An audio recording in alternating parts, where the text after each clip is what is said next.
येथील बांबू लागवडीच्या फाईलला मंजुरी देण्यासाठी 36,000ची लाच मागत ती खासगी पेंटर व क्लार्कच्या माध्यमातून स्वीकारताना सामाजिक वनीकरण विभागाच्या अधिकारी मनोज बबन कापुरे यास एसबी ने मंगळवारी दुपारच्या सुमारास अटक केली।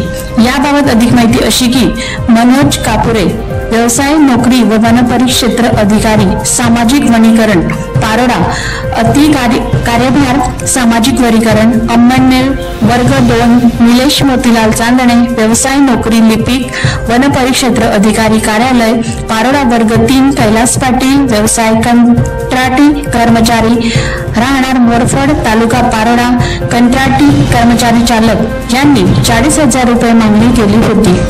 तडजोड अंती 36,000 रुपये ठरले होते।